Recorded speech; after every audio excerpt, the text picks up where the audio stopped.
This is the Keys to the Kingdom podcast, where we explore how the psychedelic renaissance becomes accessible to everyone. I'm your host, Tammy Sanders, and I'm glad you're with us. Thanks so much for listening. In this conversation, Sara Reed podcasted with me from her childhood bedroom in Hopkinsville, Kentucky, where, as a little one, she used to lead in-person workshops with her stuffed animals. Now, like many adults, Sara's on Zoom, where she's leading, teaching, and changing the face of mental health care. She's a licensed marriage and family therapist. She's the CEO of the digital health startup Mind's iHealth, and she's an advocate for health equity in psychedelic medicine.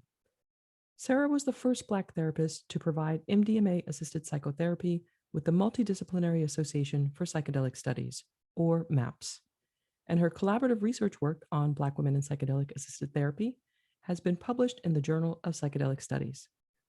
Sara's keys are authentic community, culturally informed therapy, and deep care for humanity. In our conversation, we connect from the heart about getting credentialed, getting good care, and getting all of us to liberation.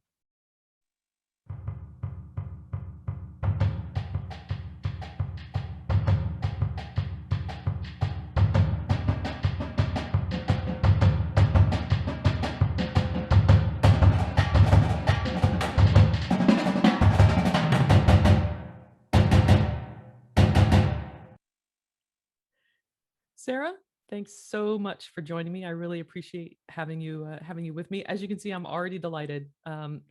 Just thank you so much for joining. Yes, yes. Thank you so much for the ask. I'm delighted to be in conversation with you today. Excited to see where we explore. Yeah. Now, I think maybe one of the reasons the two of us are so excited is, which might be, strange for people listening to us. Like, that's a lot of excitement.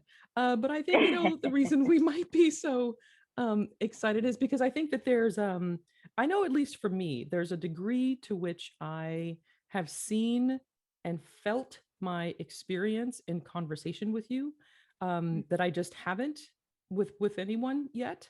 But there's also a degree to which your experience is so very different from mine as well. And so I think there's just there are places where we converge and then places where we diverge, and both of those things are very, very interesting to me right now. Yes, yes, Yeah. and both belong. Yeah, I love that. Yes, and both belong. And both belong. I will tell you too, and I've said this to you before. I need to share my screen, which I don't normally do because I know listeners on the audio only can't see this. But what I am sharing is what it looks like when I start to read your work online. I've done a lot of reading of you, and so even though you haven't really talked to me, I have talked to you a lot. And this is sort of what it looks like. So this is my annotation tool that I use when I'm reading online. And this is your article, a paper that you co-wrote, The Culture and Psychedelic Psychotherapy, Ethnic and Racial Themes from Three Black Women. And as you can see, this is me like thinking as I am reading you, so thinking about the things that I'm learning from you, the things I'm seeing from you. I mean, it was so interesting to me. This is what the paper looks like in real time. Like as I'm reading it, I'm highlighting, I'm annotating, Oh, I'm asking questions.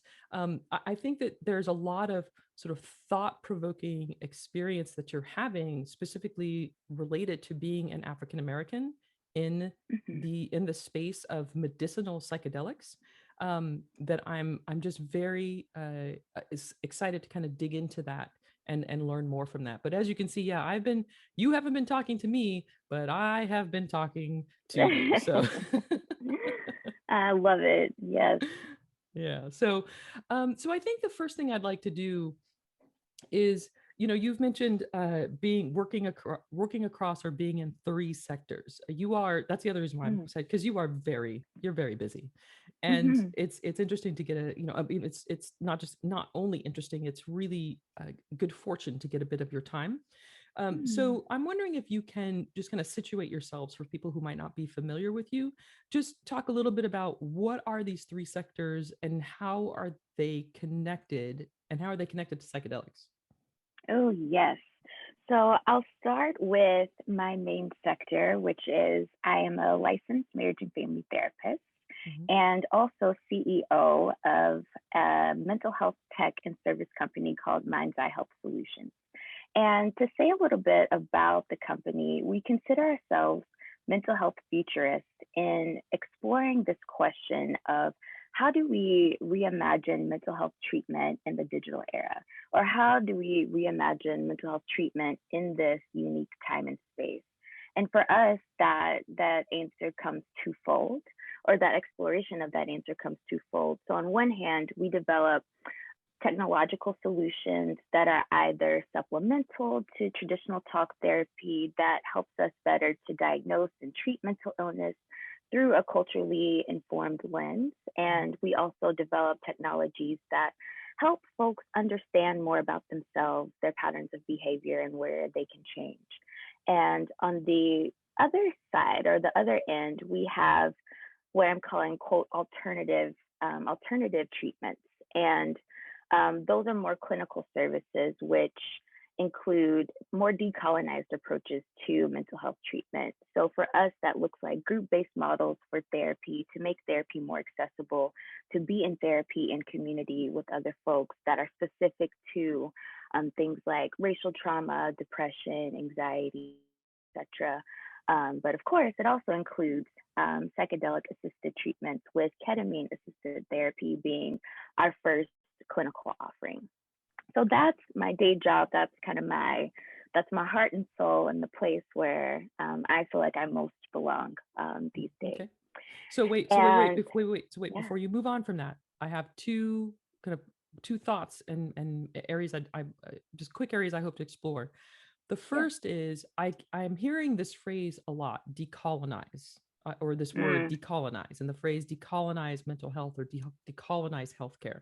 I'm starting to hear hmm that quite a bit as I explore further and further in psychedelics and explore psychedelics access.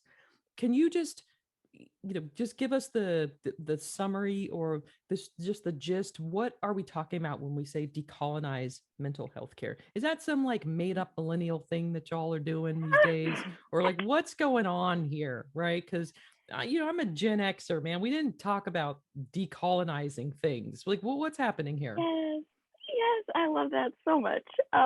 So for me, decolonized approaches mean acknowledging that the the culture of white supremacy practices are embedded in our healthcare institutions and our daily life. And so having that awareness that these practices can often subconsciously organize the therapeutic process, I'm intentionally holding that as I approach business work. So even in creating the culture of the company, I'm not assuming that, the business practices that have been here for 50, 100 years are the same business practices that I'm going to adopt just because that's what people in business do. Like, that's not cool with me. That's not how I'm trying to run a business, or definitely not trying to, that's not the type of care that I offer. But And for can I us, and wait, and can I ask you yeah, a follow on to that? So when you say absolutely. something like, white supremacy is in business, um, there are folks who are going to have an allergic reaction to that. They're going to get a little bit Yep. of a rash, maybe need some cream. There's something that's gonna come up, right? Like, what do you mean white supremacy is in business? I'm not racist. There's no one I know who's racist. There's nothing racist about my office or my job or my company. Like, what are you talking about? How do you even Yes. know? Yes, yes. So there are some incredible um, justice workers, activist workers that I want to quote. If you will just give me 2 seconds, because I want to get their names correct. Sure. And we'll But also they've and just, we'll also link to, if you send me links, we'll also link to their work okay, in the show notes as well. perfect, perfect. So just in the interest of time, I'll tell the listeners to be sure to check out this link, that where these incredible activists have already laid the groundwork for what white supremacy culture and what characteristics of white supremacy look like, just in not just specific to business, but how they can show up in different aspects of our life. Mhm. And to give some examples, having this sense of urgency is an example of Mhm. a practice of or characteristic of white supremacy that often shows up, or having the sense of perfectionism, that there aren't room to make mistakes, and that mistakes are personalized, and that you are seen as like deficit based if you make mistakes, whereas in the culture of the company that I'm trying to create, mistakes are a part of the process. That it doesn't mean that you are at fault. It just means that there is an exploration that needs to happen. And also this belief in objectivity, or there's one right way to do things, and that other things are less than or less superior. Nope, I resist that characteristic as well, because I believe that all there's really everyone can contribute, and everyone has something to contribute, and it's really important to create space for a variety of perspectives to be considered. Gotcha. Now, as I listen to you, the one that's coming up for me is meritocracy. That the whole Hmm. reason I got what I Yep. got is absolutely because I worked hard and I earned it. No one gave me this thing. If I did good work, then I get rewarded. And if you're not getting rewarded, then maybe it's because your work isn't as good. There's this whole, especially in tech, there's this whole notion that it's a very meritocratic system that we're all operating in. I think Yep. if I'm now to sort of try to connect to this notion of decolonization from white supremacist practices in business, or thought patterns or mindsets in business, that's the one that comes up for me. Hmm. And it's absolutely true. And even it's what's coming up for me as you talk about that piece is just the intersectionality of it. That because some listeners might say, "Oh, well, look at you. You're Sarah. You're a Black woman. Look at you come from Yeah. Kentucky, from a rural area. You've been able to pull yourself up by your bootstraps and achieve this success, if people call it that." And to me, that completely undermines like the nuances of it. Like, yes, I am a Black woman, but I'm also a light-skinned Black woman. I am also an educated Black woman. I Mm. also am a Black woman who's had resources in her community where people have poured into me, that have put me in different positions so that I can have these different opportunities. And all of those nuances matter, to really dismantle this myth that, if everyone just works hard, then they can achieve the same Yeah. success. And I believed that as a kid. I really believed, my heart and soul believed that this was a place that if I worked hard, I could achieve things. And I will say, given who I come from and given where I am, Mm. there has been some truth to that ideal. It is not the Mhm, case mhm. that I am unaware of how far I've been able to come in America as an American, and I'm Yep. incredibly grateful for that. Incredibly Mhm. grateful. So it's interesting because I think it can be very difficult for people to hold the notion that America is a place where you can live out that ideal, and yet Mhm. we are also challenged to do that every day and sort of aided and Whew. abetted by privileges that are mostly belonging to the white majority. Mhm. Like Mhm. it's hard for people to sort of hold these two, supposedly sort of maybe mutually exclusive realities that are actually happening at the same time. Yes, yes. Yeah. And the fight that at least I feel like I have to take every day to overcome barriers that other people see that are just based on my race or my gender or my educational background. That Mhm. it is, it is, it is not for the faint. This kind of justice work is not for the faint of heart.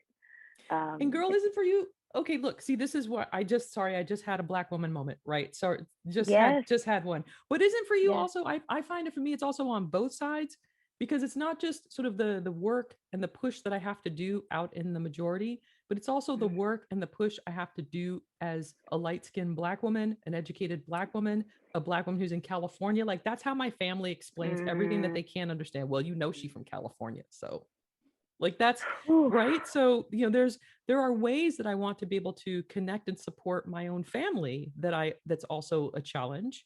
Mhm, And mhm, mhm, so that the struggle is real on both sides. It kind of brings me to mhm. your phrase of mental health futurist. That's also one thing I wanted to talk about. Like, I just wonder sort of what kind of challenges have you or barriers have you come up against in Black community with a super fancy, weird, kind of pseudo white people term like mental health futurist? Like what is that about? Like, how, you know what I'm saying? Like, how is that accessible or inaccessible to community that you care about? Yes. So for me, I'm quite mindful of who I'm speaking to and where I'm speaking. And so for me, when I am, how do I say this? Like Plainly, out plainly and directly. plainly, when I'm out here, trying to get this money, trying to start my business, and trying to get investors, I know the game, right? Because I've had to learn the game. And so I've become skilled at the game. So I do my research, I figure out what's trendy in these particular contexts, and start to translate what it looks like in let's say like a predominantly white like business field. And male. That And male. and male, absolutely, and male. That I translate a bit, but still hold at the core of my heart, at the core of my soul, what it is that I'm trying to do. And then when I am, say, just in my own social networks, doing real life harm reductionist work, and what that means for me is um, with the work that I do in psychedelic medicine, I've had more of my close friends and family start to get curious about what's the psychedelic stuff that you're talking about? Like, tell me more what it is. And I'm helping them generate their own experiences from, again, a harm reductionist lens. So I'm not talking about, mental health futurists. I'm not talking about trauma. I'm not using that language. Mm. I'm saying, like, hey, if you want to have this kind of experience, here's some things to look out for. Here's the setting that, might be best conducive. What type of experience are you trying to have? What's your relationship? What do you know about these medicines already? Yeah, what That would I be your really intention, with like that kind of stuff? Yeah. Absolutely, Yeah. absolutely. And then I am really, again, translating in a different way, still holding the core of like what it is. And at least for me, that core is liberation work, Mm. liberation for Black folks, for other folks of color, to be able to experience life beyond their political realities. And by Yeah. political realities, I draw from the great James Baldwin, who writes in The Fire Next Time and says, color is not a personal reality, it's a political one. And so to me, I really believe that, particularly in the United States, for folks of multiple marginalized identities, we come up against so many obstacles, so much trauma in our daily lives. And it's so important for us to be able to have a human experience. And that to me is what I think part of my even life's work or life's mission is to help people return to that humanity. I love that. All right. Yeah, I love that because I resonate with that as well. I'm talking Mhm. too fast, which is why I can't get all the words out because I'm so excited. I resonate with that very strongly. That is certainly what I have experienced for myself, this return to the core of my humanity, not all of the shellacking that had Mhm. sort of encased and encrusted my humanity, but sort of stripping all that away and returning to the core of my humanity is thanks to all these little molecules that are behind me. Um, Yes. so okay, so that's sort of your life sort of in tech and mental health tech, and we talked about you being across three sectors. So Mhm. what are the other ones? Yeah, so I still supervise and do some training in ketamine therapy at my old clinic. Shout outs to Behavioral Wellness Clinic in Tallinn, Connecticut. So yes, I am still doing some training and supervision there. And then my my last kind of job is really kind of doing still active in the psychedelic medicine field. So for that, these days, it looks like doing interviews, maybe writing papers, doing presentations, maybe leading workshops. But I've had to say no to a lot of things this year just because,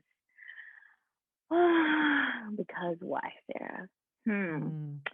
How Tell do it, we Sarah. say? Come on now. How do we say? Tell it, Sarah. And I Oh, will tell you, and I will tell you as you're formulating your thoughts and words, mm-hmm. there are other um, people of color I've reached out to who've just been like, I just can't. I'm just tired. Yeah, Like I yeah. have been the one for a while and I'm worn out now. Mm-hmm. So I don't know if Yep. that's where you're going with this, but It is absolutely part of the narrative of I'm tired of being a token. Like, there are so many other folks who are incredible, who know this work more deeply than me, who should be speaking, right? But because they might not have the research experience or they might not have the publications, that kind of capital that comes with existing in this space, that um, they sometimes don't get considered, and that's yeah, they can't fundamentally get space. problematic. Yeah, they can't get Yeah. space because they don't have the capital to be in the space. They can't get Hmm. space. They don't have the capital and credibility. So Yep. Yep. they can't take up any space in the space. Yep. And that is quite problematic. And I will say, I was part of Chacruna's Racial Equity and Access Committee for some time. And I really was adamant about this project that we did, that is this living document of people of color making a difference in psychedelic medicine. Mm. And I was adamant that we not only included the professional experts on this list, but we also included personal experts, because at the essence of psychedelic medicine is creativity, um, is not this, I've got my white coat jacket, my researcher, I've got my credentials, and I'm like doing this work. That if we approach psychedelic medicine through that lens, it's going to be limiting. It's only going to be accessible to a certain group of people, which frankly, um, psychedelics are not accessible to many folks as it is right now. And this is not something that I'm just saying. Harm reductionist folks like Yarlix Estrada, Mhm. um, she's talked about this before, and she's based out of New York. So um, the folks who've really been doing this work for a long time, are not fazed by this kind of renaissance, because they recognize that the psychedelic medicine field is perpetuating the same things that it's it's saying it's attempting to dismantle. Yeah, this is very interesting. This point that you bring up. I heard this just recently on a meetup of folks out of it was out of I think the meetup was out of Portland, Oregon, and it was therapists and guides and religious practitioners, and I heard the very same thing that if psychedelics are medicalized, like primarily medicalized, there are all of these other paths to this healing and expansion that become minimalized or sidelined. And one person said, Mm-hmm. to be quite honest, you don't need a degree to do this work well. You what Yep. I love it when you do that. When you, I that's fantastic. You don't because it's a way of exclaiming, but a very subtle, like the finger snap. It's just a very that's just black church right there. Um, so you don't need a degree to do this work. What you need is to be able to hold the container for someone to bring their work to, and that it's not to say that there's no education or development that you should Absolutely. engage in. Like it's not like you Mm. can just walk in off the street and be able to do this work. that there Absolutely. is certainly some development and guidance and learning for people to hold this space, but you don't need an academic degree to Hmm. do that. Hmm. One of the things I wonder is there's this there's this tendency to believe in something, and I don't know if this is, an American tendency or if this is a human tendency, or, to what degree that's the case, but there's a tendency to believe in something once it has been credentialed, like vetted and Ooh. credentialed by others. Yep. That's certainly why I went off and got a PhD, right? Like I Hmm. have a Hmm. PhD now. Like, Hmm. okay, she is officially smart. Like we can now Yes. hire her, right? Kind of Hmm. thing. Um, do we do ourselves a disservice, especially if we're coming in from the margins anyway? Do we do ourselves a disservice to set the credentialing aside, or should we consider the credentialing to be a tool to advance what we're trying to advance around access? I just wonder what your thoughts are about this. Yeah. So to me, credentialing is, for me, it's always been a means to an end. So I've always, it's even funny, I didn't go into marriage and family therapy to be a marriage and family therapist. I wanted to learn more about the ways that humans behave in systems so I can do some creative healing work that I'm still waiting to do. But nonetheless, I said that I would never get, like, I would get this degree, but I wouldn't do therapy, that I definitely wouldn't get licensed. And here I am, licensed, And doing therapy. um, and doing therapy. And kind of, why is that? And so to me, it, I am not going to sit up here and say that my license and that my degree has not given me access to certain spaces, certain conversations that I would not have access to otherwise.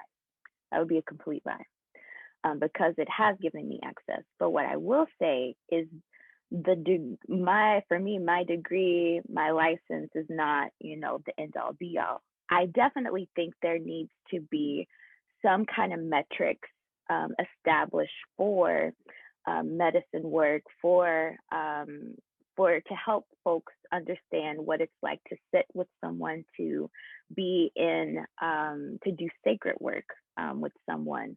However, at least in this society, in these United States, I don't think that we are afforded that opportunity to change the metrics just because they are so embedded in our systems. And I mean, not to say that folks can't like do this work outside of these medicalized contexts, because they are. There's underground work that's happening that's equally powerful, equally moving. But there's different protections that come into play when you engage in the white system of kind of credibility and validation, which And is rules and sad. regulations. Absolutely, Yeah. absolutely. Yeah. Yeah. I mean, I noticed that when I read your paper that you co-authored with two other Black women in mental health care, Hmm. and in mental and in research around Hmm. psychedelics. One of the things that you all raise is that Black people in particular are just really not included in studies of psychedelic therapy, right? Yep. And it would take then credentialed Black therapists likely to sort of push that to the fore. And sure enough, it's three Black women writing this paper about their psychedelic experiences and why it matters for people, different sorts of people, to be Hmm. included in these research studies of psychedelic experience, right? Like, but Hmm. you're in the Journal of Psychedelic Studies, and you usually don't get in a journal without certain Hmm. kinds of vetting and certain sorts of Yep. credentials. So it is interesting, Yep. like if these are the spaces that are making a difference, having voice in these spaces does seem relevant and important for access. But what I also hear you saying is it can't be the only place we are. Absolutely not. And this, I'm so glad that you bring up this point because I am a fundamental believer that folks who want to do medicine work, not everybody is going to want to go to this medicalized context to like sit with two therapists, as in the case of MDMA therapy, and spend thousands of dollars um, to engage to heal from their trauma. So I believe folks who want to have these experiences outside of that context should have the same protections, the same education, and or the same protections, the same educations just around what an experience can be like, what is a container that gets set. Because to be frank, these psychedelic assisted therapies are not having they don't include training about culturally responsible care.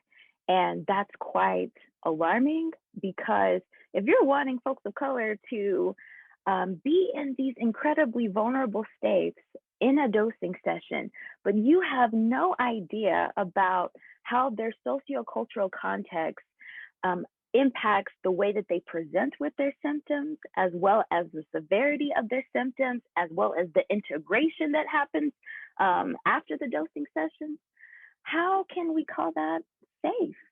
Mm. We're just How gonna can we're I? gonna sit with that rhetorical question for a moment, right? Like, Yeah. because I think that's, that was one of the key topics I think we bonded around, this notion of culturally informed therapy and how do we get there in support of access and psychedelics. It's interesting for my own personal story. I've said this before. I spent 2 years kind of cocooned in psychedelics. I didn't know anybody else who did psychedelics outside of my therapist and guide. Um, Mm-hmm. my um, and I because this is still underground work. I am very intentional about not really identifying who I work with, Yep. Yep. for that person's safety and well-being, and that person's ability to continue to do this work with others.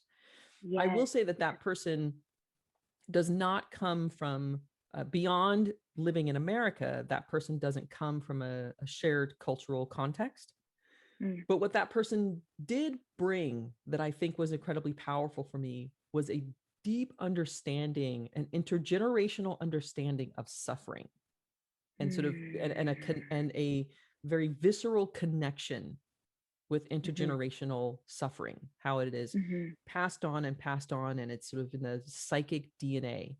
And I Mm-hmm. think that that is what allowed us to work very well together. So, one of the things that I as I was starting my work with this person, I think I was, sort of, I'd had enough. I'm old enough. I'm experienced enough. I had had enough encounters with therapists and mental health practitioners to know when something's going to work and when something's not going to work. Yep. If Mm-hmm. you're new to this, though, if you're new to this kind of work for yourself, you may not have developed that experiential intuition, right? Yes. So, Yes. what are some ways that you would, given what you've experienced and what you've seen, for folks who want to come into this work for their own healing and development, what are some things you would recommend people look for in the kind of person they're going to work with? Like, what are some, and there's like some obvious red flags, right? Like, if that person says something that's racially ignorant, don't work with them, right? Like, Fact. right? Fact. But there may be some subtle signs or subtle cues that people want to pick up on, that you want to help them be attuned to. What kinds of things would you suggest? So, what's coming up for me right now that I feel quite compelled to share is to trust your body, not trust your mind, but trust your body. And to provide context of what I mean by that is, Yeah, because what does that look like? What does that feel like to try, especially for people who might be coming in like with depression or anxiety or just mm-hmm, this general mm-hmm, disconnection from their body? Like, what does absolutely, that look like?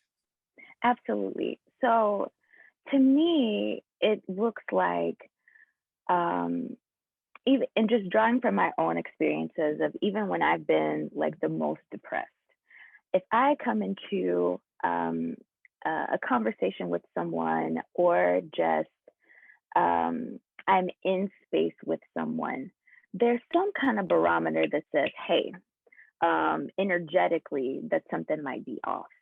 And we've been taught to dismiss those nudges of our body, and we've been taught to rationalize, like, oh, but it's okay, or oh, they've got this, experience, or oh, they've, have worked on all of these studies, they must be, and that intellectualization can be a trauma response. So just know that if that kind of comes up, to acknowledge it and also kind of return to your body, because your body is going to know.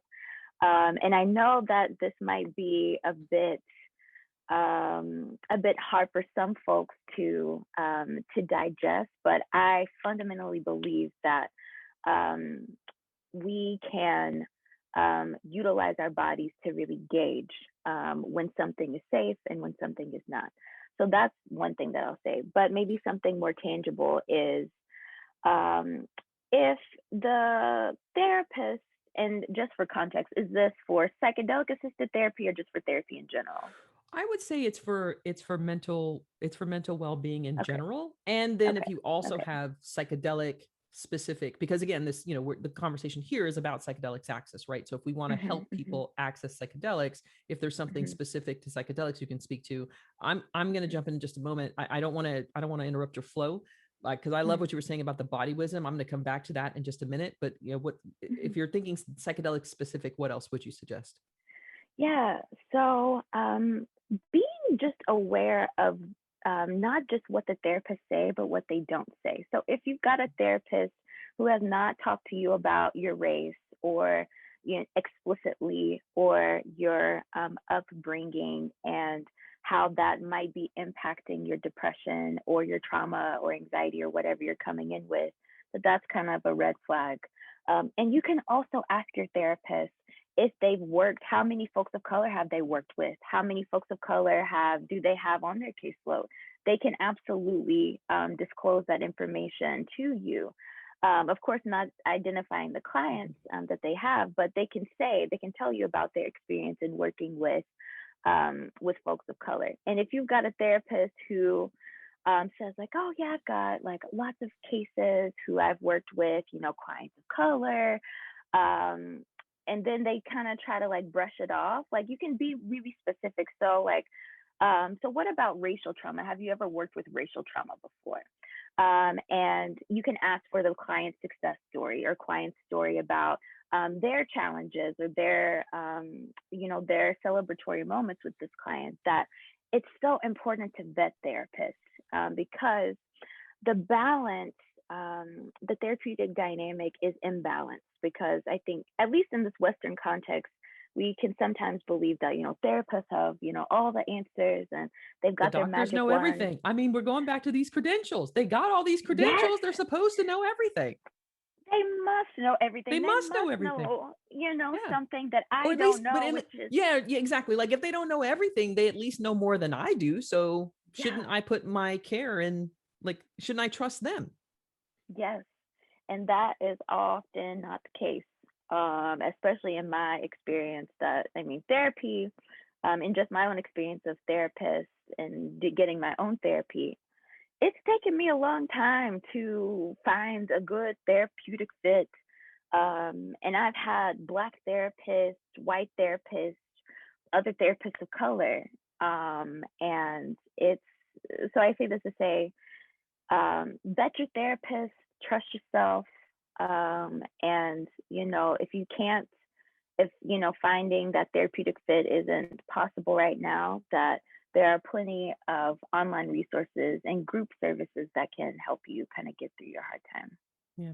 I would ask you to at least, after this is over, share with us at least one link, like share with me at least one link for, or do a Mhm. couple of links for an online resources that you think would be helpful for people who might, be thinking about, I need to get some support. And then actually, Absolutely. I have a couple of things I want to go back to, but I also want to go Yeah. forward. That actually brings me to a conversation I had with the author David Carpenter, who is writing a book series, Your Neighbors Are Doing Psychedelics, and he just published Mm. MDMA, and he's going to start working on he's working on his 5-MeO DMT book right now. Mm. And he and I talked about how there's this challenge that we encounter where when we talk to people about doing psychedelics, and people are taken with it, and they say, wow, that's incredible what that's done for you. I want that too. So where do I go get it? And we're like, we can't really tell you, right? Yep. Yep. Yep. So, Yep.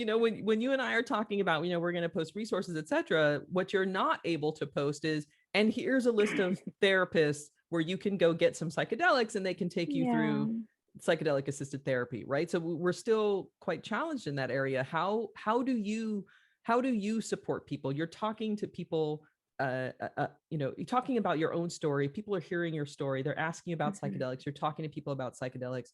How do you support Mm. them then when they say, okay, well, I want to try this. I want to do this. Like, how do you support them? What do you do? Mhm. So I come from first a harm reductionist lens and say, I can't, tell you where to get things or who is doing the things. But if you decide to have an experience for yourself, here are some guidelines that might be useful for you. So that's kind of one thing.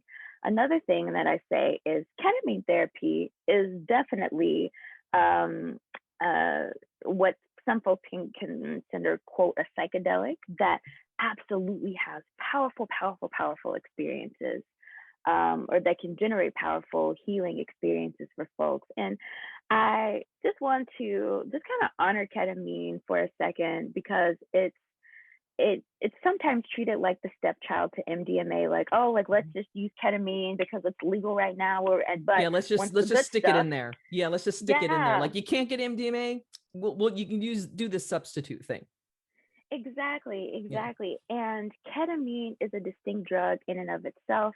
It's got its own consciousness that can help you heal from emotional wounds, traumatic wounds, depressive wounds, etc. And so I just wanted to name that. And I personally recommend ketamine assisted psychotherapy as opposed to ketamine infusion therapy. And also, folks, please, please, please check in with the ketamine clinics that you might be interested in, because some of these clinics are just out to take your money. They're not really interested in your actual integration of your experience, because you can have in beautiful dosing experience, intense dosing sessions all day, but it's really about the integration of those experiences that matter, which is why I say ketamine assisted psychotherapy is actually my preference than ketamine infusion therapy, at least for folks with mild to moderate symptoms of trauma, depression, anxiety.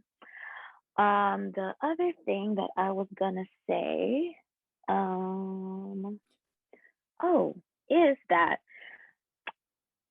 you know, it's so important to not put all of our trust and power in the drug or in the medicine, because it's not just the drug in and of itself that creates the container for healing. It's your mindset, it's your setting, it's the consciousness of the medicine, it's, your own ancestral background, it's so many factors, your own spiritual practices, that all of these are important considerations for the type of experience that you want. So you can have an experience in non-ordinary states of consciousness without medicine, or without doing medicine work. Meditation practices is something that can absolutely generate that. Holotropic breath work is also another practice that folks can engage in. So And if there and are, just in case if people think like, well, meditation and breath work, I don't know about that. yeah, I want to give a shout out to Black Girls Breathing. I don't know if you've heard of this group, Black Girls Breathing. no, It's a large group of African American women now who come into yes, these breathing circles, and there is mm, something quite powerful about this. I'll make sure to put a link to this. I've done some of these at very opportune times in my life, and you're right. So the experience can be a very deep journey into oneself, which is Mhm. what psychedelics allow for. They allow for the deep journey into the self. So yeah, I definitely hear you on that in terms of the other ways to get to non-ordinary states of consciousness. Yes, absolutely. Yeah. Where there's a will, there's a way. Exactly, exactly.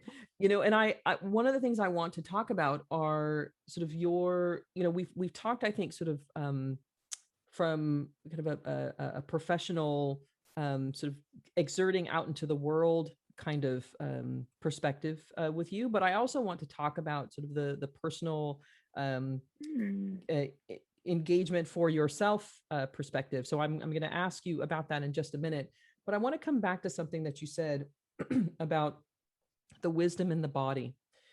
I This past year in particular, I realized, I had done, I've done deep work across 5 medicines. And the most recent medicine was about my body and about it was sort of the Mm. last place that trauma was hanging out. I Oof. had gotten it out of, I had really worked it through intellectually. So, mentally, Mm. I had worked Mhm. it through Mhm. emotionally. Mhm.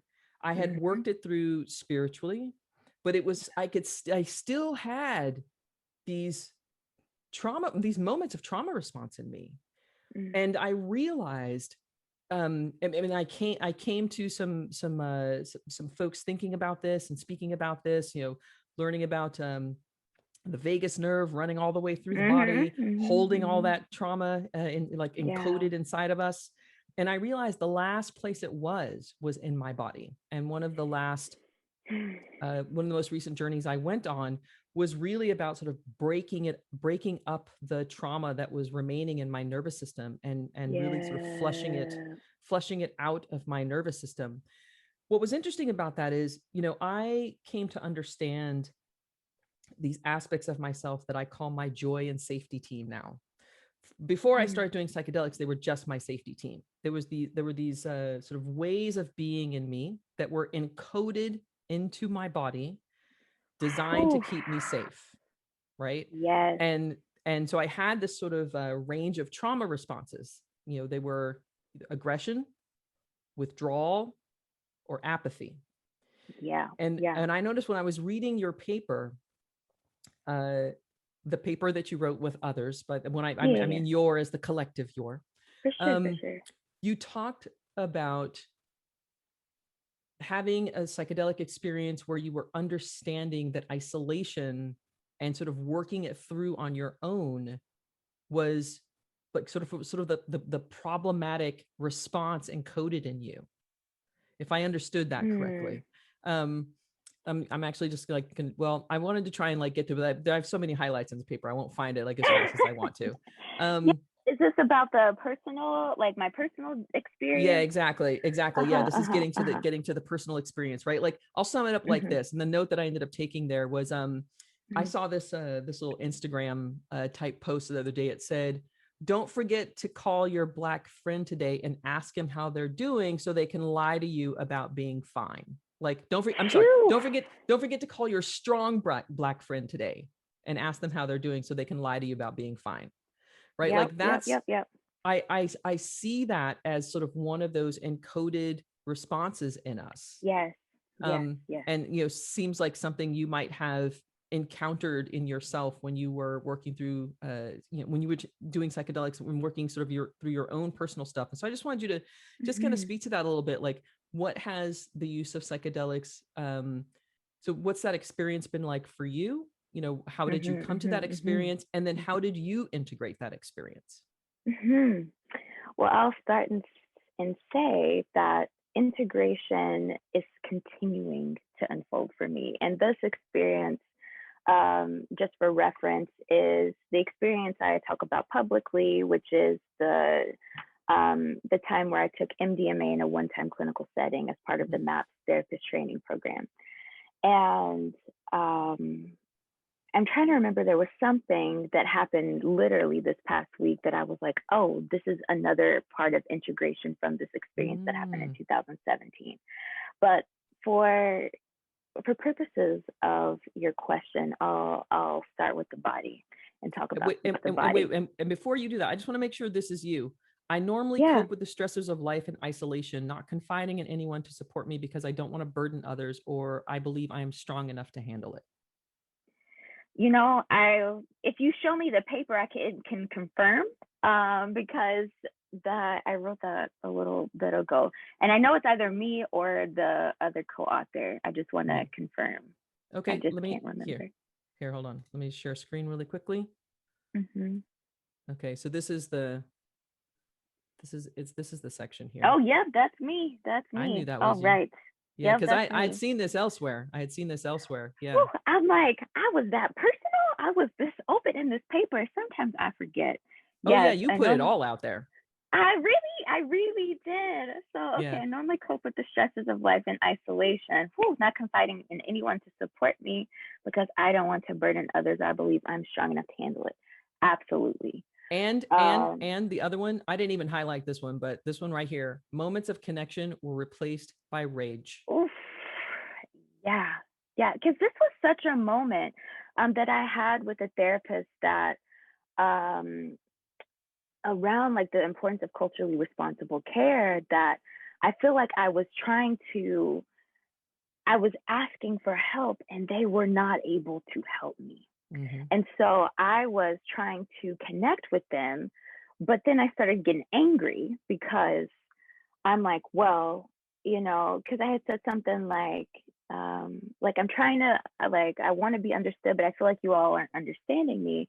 And one of the therapists said, maybe you don't want to be understood. And I said,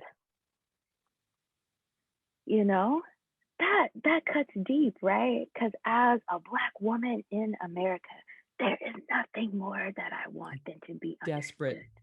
desperate to be I'm understood. I mean, desperate. when you said that, like that is the it's an okay. I have like 17 things I'm trying to say at the same time. Yes, I was yes. talking to someone a couple months ago. I was wanting to have a podcast conversation with this person, and the Mm-hmm, person mm-hmm, asked me, and the person's in the field of psychedelics, and the person asked me, well, how do you like how has this been successful for you? Like, how do you even know this has been successful? And so I started to sort of tell a bit of my story, and the mm-hmm. person said, I've heard enough narrative. Like, I need to, like, what are the outcomes? What are the outcomes you could point to? And I said, well, I'm not in rage anymore. That seems like a pretty good outcome. And I could tell you a story about that. Like, I don't know how else to express Yeah, the outcomes to you other than the story, right? And the story is yeah, I no longer qualify for a PTSD diagnosis. But I also, yes, more yes. importantly, that's like some clinical stuff. More importantly, I Whew, don't operate from a place of rage. And it's so whew. interesting because I had come to understand in psychedelic therapy, this is also something you talk about too, where you talk about sort of there's egocentric and cosmocentric, and I Mm-hmm, we'll get to that mm-hmm, in just a moment. So mm-hmm, listeners and watchers, stay with us, because I'm telling you, we got some more good stuff here to explore. I had come to understand that rage had been my birthright, that mm-hmm. my mother's mother had given me rage as a way of surviving in the society that I came to Yes, find myself in, because that's yes, how yes, they had yes. survived. And then the ones before them and the ones Mm-hmm. before them. And I Yep, actually yep, yep. saw my rage as like, um, there was a holder, like a container, like a flume that went all the way down from the top of the earth down to the core of the earth. What it told me was this rage was ancestral. It is Yeah, at the yeah, very yeah. core of the earth is where we get our fire. We are forged in fire to Yes, survive this world, yes. right? So when I read what you wrote here about how our rage, I mean our sort of our pain, it gets converted into rage, whereas maybe for a white therapist, their pain gets converted into anxiety, or their pain gets converted into tears and sadness. Yeah, yeah, My pain has yeah. been converted into rage, and there are a number of Black women who share this, right? And that's why we go into isolation, because I mean, you can hurt some people. You can hurt some people, and it's like, you let me know that you can't handle it. Mm-hmm. Because at the moment where I am trying to, grapple with it, be in it, embody it, and have righteous anger, right? That Don't minimize it. you Righteous rage. righteous rage that whew, I'll tell a quick story that is so interesting. That I was kind of in this moment of like this spiritual, I don't want to call it a battle, but I was just kind of in the very like spiritual plane in this MDMA therapy experience. And I was confronted with this energy that had been part of me that I was trying to make sense of. And I felt like there was, I just needed space to be with this energy. And the therapist gave me a bat, a plastic bat, to as a way to, make contact with my this kind of spiritual battle that I was dealing with. And again, I don't even know if battle is the right word, but I was just kind of in this very spiritual space. And I feel like, again, this goes back to the importance of culturally responsible care. If I were a therapist with my Black or with a Black participant going through a spiritual experience, I would not give them a plastic bat to like hit a pillow to, get out their rage. I understand like technique wise, like kind of like releasing that energy, but it's like we were on two different, kind of spiritual planes. I'm in, the plane of non-ordinary state of consciousness, and they were trying to bring me back into a different plane. So yeah, it is. And I think that narrative I find is quite common with Black women, or at least my friends who are Black women, that we deal with stuff in isolation because sometimes we don't have the space to talk about the things, because when we try to talk about the things, people want to judge us, tell us, it's going to be fine, pray about it, or leave the relationship or whatever. There's no space for that discomfort that we're in. And so we're just like, okay, I guess I'm just going to be out here, with myself. Maybe my weed, maybe my wine, and, keep it moving. And just take care of it on my own. Just take care of it on my own. And also too, because if I need you, and not only can you not help me, but you like pull me even further down, there may be hell to pay for all of us. Right. So it just might be best if I just kind of leave you out of this. Right. So I do deeply appreciate now how incredibly fortunate I was to have the guidance that I've had through my process, someone who did not share the sort of cultural response that I have to pain and suffering. The person doesn't share that response, but what the person did was just made a lot of room for that.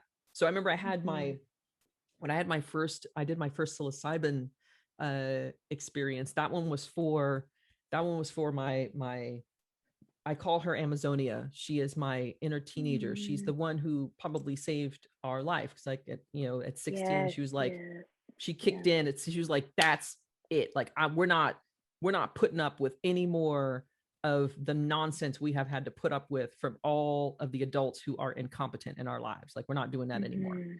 And so the psilocybin journey was for her, right? Because she was really the one in. She was just like, I don't even know why we're on the planet anymore. Like, why are we even doing this? And she was I took psilocybin. My first like hour of psilocybin experience, I was just in complete rage. Like I was just she was so angry. That aspect of me was so angry. And I remember the guide at the time, she just sat very still. And she was just like, just be what you need to be. It's all right. Just be what you need to be. And I was just like, this is ridiculous. And I'm leaving. And she was like, where are you going to go? Where are you going to go? Right. but she did not. I think the tendency around Black women in our intensity is to Mm, say you like it's too much. yes. Yep. It's too much. And I've had that experience even as I've been doing psychedelics. I've been told like the intensity, like you need to, like it's too much. And like, Yes. no, Yep. I'm not, I'm gonna redirect it, but this is the fire I'm forged from. What do you want from me? Mm-hmm. Mm-hmm. Right.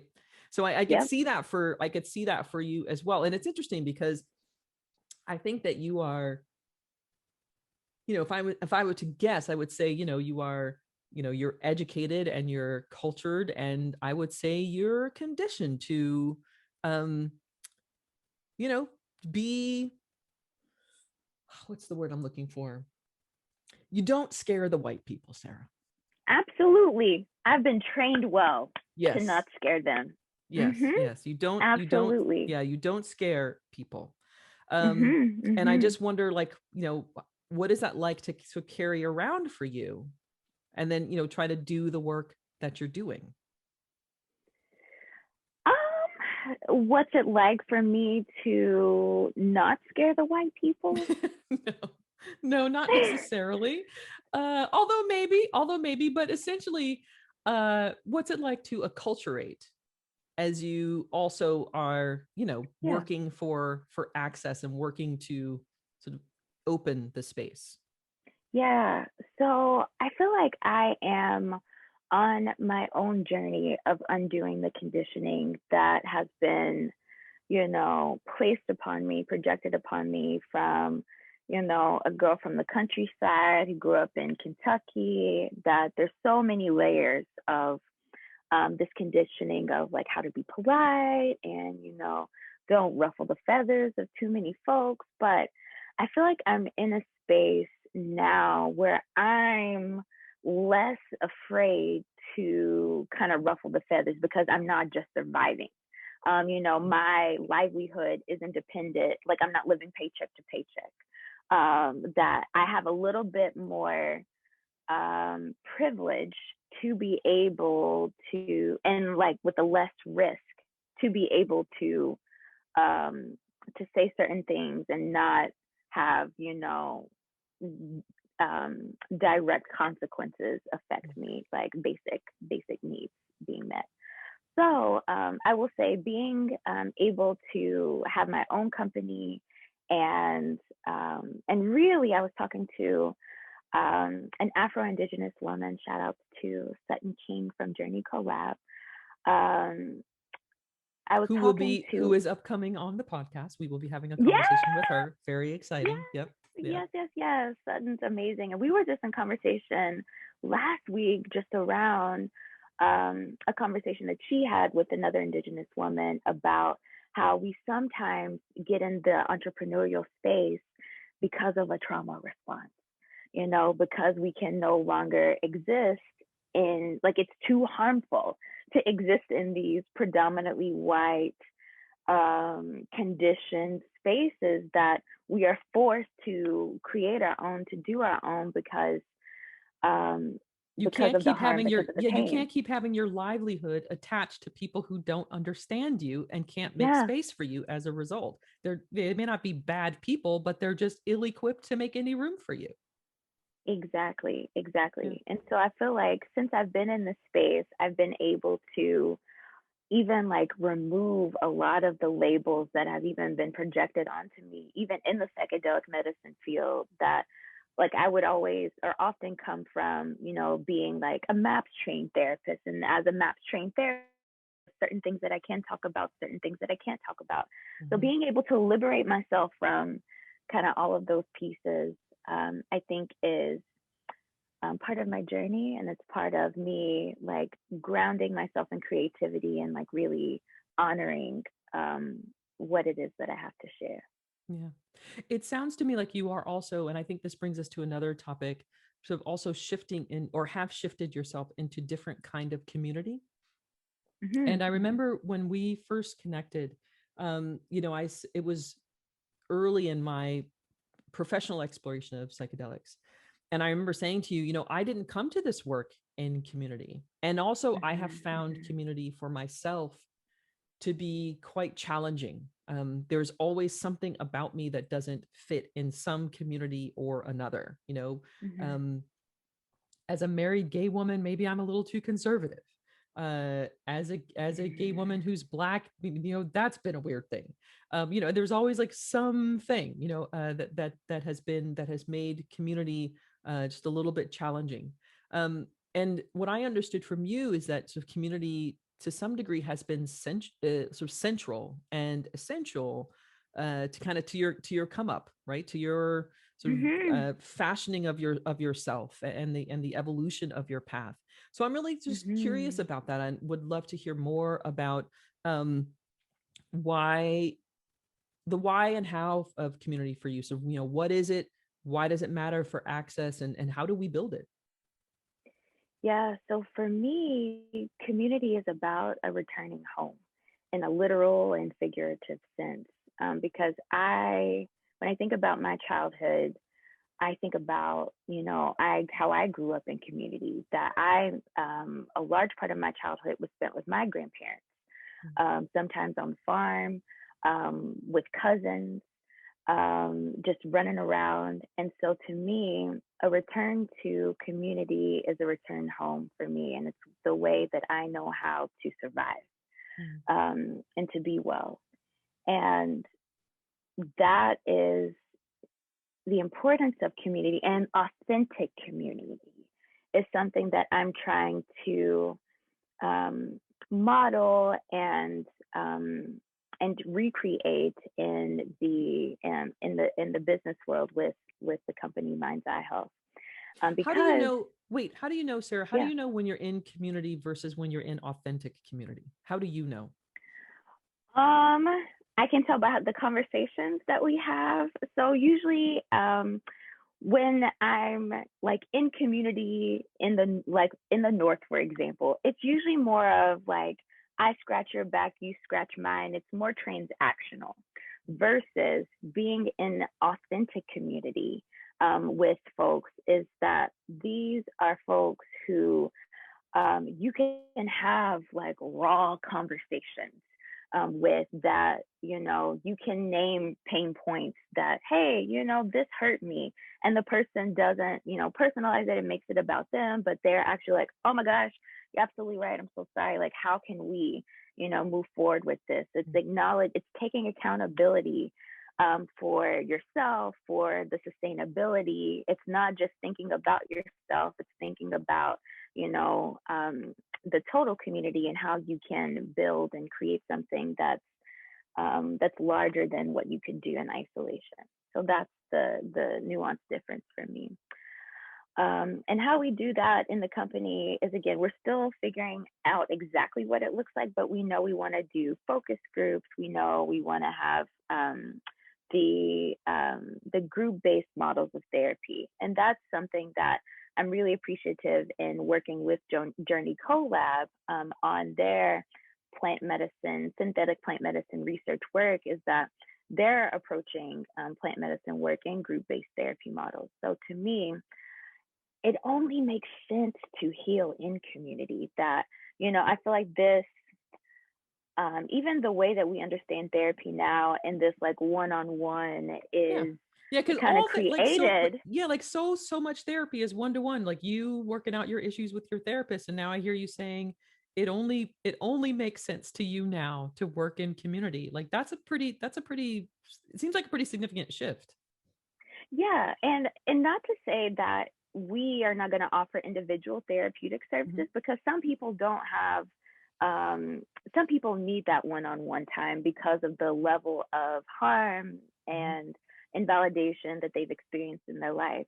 But to me, I feel like if we go back into the indigenous ways that we've healed, we've been in community with each other for centuries. And it's only just been recent that we're like in this container of like therapy, this one to one kind of thing, that I think there's such power in decentralizing the therapist and really creating a community that, no, again, we each have something to contribute. That I fundamentally believe, as much as I can help folks with trauma or whatever they're going through, they also help me exponentially. And I am not afraid to tell clients that I have moments that they help me. I've cried with clients before. I've apologized with clients before. And to me, that's the power of, the work that it is that I'm trying to do or I'm trying to create. So yeah, Yeah. finding your tribe is I think a spiritual experience too. It's interesting because I said to you, I don't really, I haven't really found myself in community. And then I Mm. just realized that is a lie. Like I just Mm. lied, um, not on purpose Oh, to you, but I just realized, there's some really strong community that I've just forgotten all about. And I wonder, I'm going to have to mm. think about why that was. But I know when I first Yeah. started to recover myself, I started in 12 step, and 12 step is all about community. I didn't do Mm-hmm. this journey alone at all for the first, several years. I Mm-hmm. remember the way that I learned and was able to name that I have depression, or had depression actually, because I Mm. don't live with depression now. Yes. That is not Yes. a diagnosis that would be relevant for me. But the way that I learned that I had depression um, was in community with Black women in Boston. I lived in Boston at the time, and I used Mm. to go to this Saturday group of Black women. And I remember going, and I just remember talking about how I don't know what's happening. I just feel like I can't breathe, and I can't move, and I can't get up, Mm. and I can't think. And I don't know what it is though. And one of Yeah. the Black women was like, maybe you're depressed. And I had never even heard of that as a Yep. term. So it's interesting. I think listening to you talk about community and healing is actually bringing back these times to me where community has been absolutely important to my healing. I Mm. do think what maybe had happened to me over the last 10 or 15 years is, I was stripping away a lot of these things, like stripping away addiction, stripping away toxic relationships, stripping Mm. away depression. And that was getting me closer and closer and closer to PTSD. And there was rage there, and the rage was very isolating. Like you can't take rage into community, girl. Yep. Absolutely. Yep. Yep. Yep. Right? Yep. So, it's just, I mean, you can, but then it looks like January 6th, Mhm. Mhm. you know. Absolutely. Yeah. Absolutely. And that's just So your journey. That's your process. so how do we make so the last part of my question to you about community is like, how do we build it if we are coming from some, very sort of difficult, some places of difficulty and damage? Like how do you get yourself connected to community? How do you build community? Like what would you suggest for people? Like what are some things for us to think about as we think about sort of bringing our loads and our baggage, and you know knowing that we'll heal more sustainably and substantially if we do this in community, but maybe being afraid of being in community? Mm. So my response to being afraid of being in community is to just show up. That and to understand that, it's not going to be perfect, that mistakes are going to happen. And if you really got folks who are safe, who you trust, and who are committed to, your kind of whatever the objective of being in community is, um, that you can trust to show up, trust the process. All you have to do is show up, in all of your complexities. So sometimes, like even with um, my one of my business partners, like some days she's just like, Sarah, I'm not in it. And I'm like, totally fine. Do we need to reschedule like the meeting? Totally okay to do that. And being able to acknowledge, sometimes it's your ego and your ego got to be checked. And once you check it, to lean into the heart, that and moving as much as you can from that heart space instead of that head space. Oh my gosh, the world that we can create.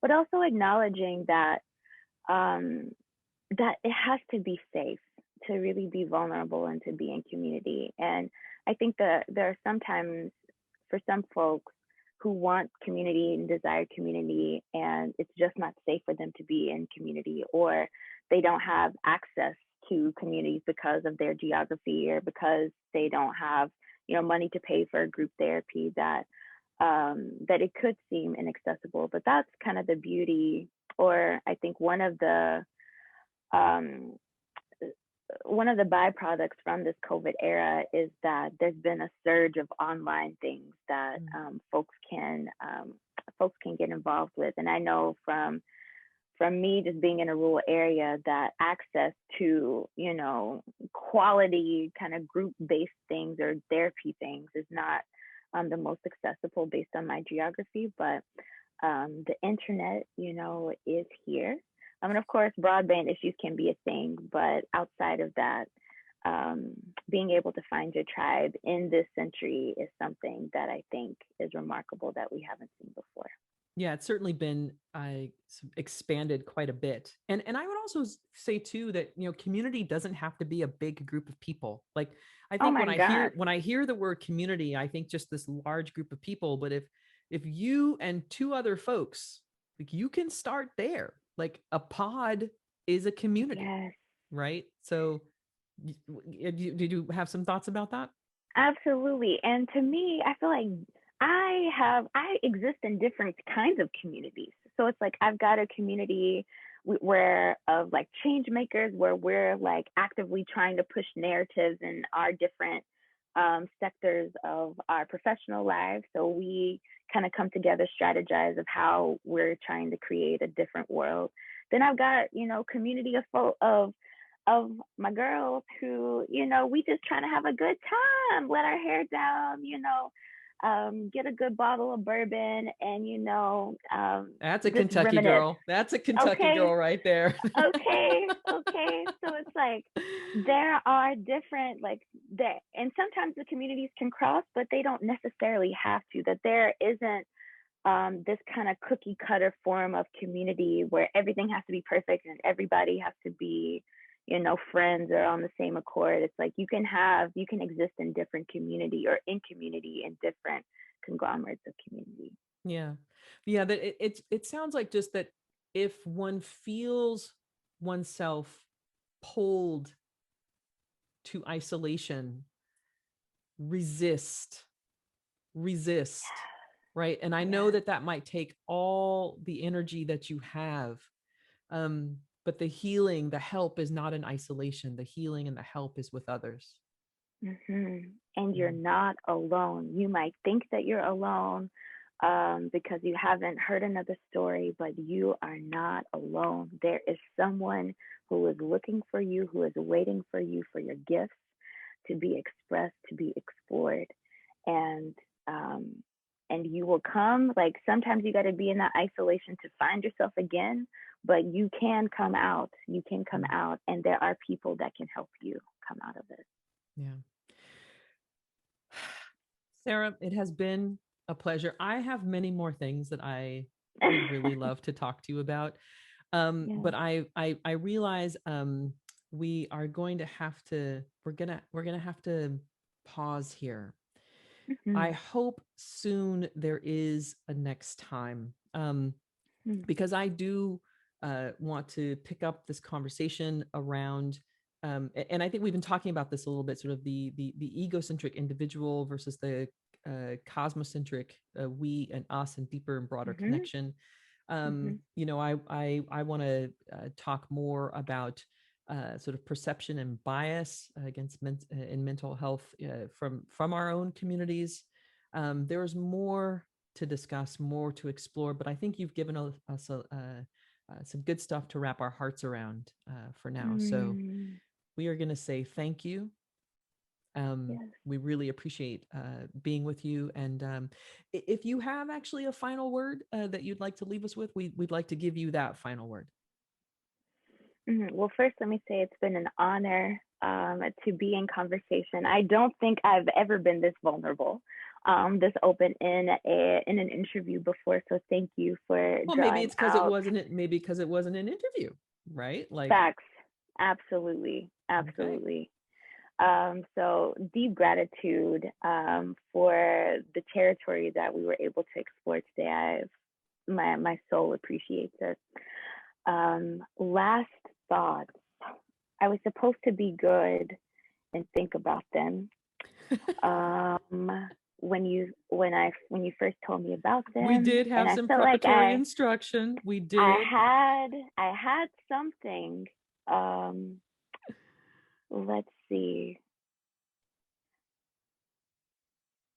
I guess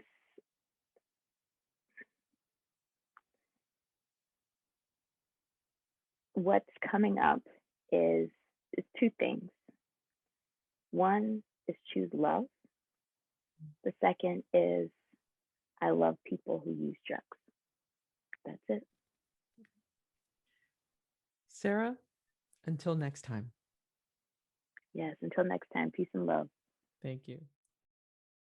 That wraps up another episode of Keys to the Kingdom. Thanks so much for listening. Check out the show notes for resources we discussed, and follow the Keys conversation on Twitter at Psychedelics Key. Until we meet again, remember, you are connected, you are love, and the kingdom is yours.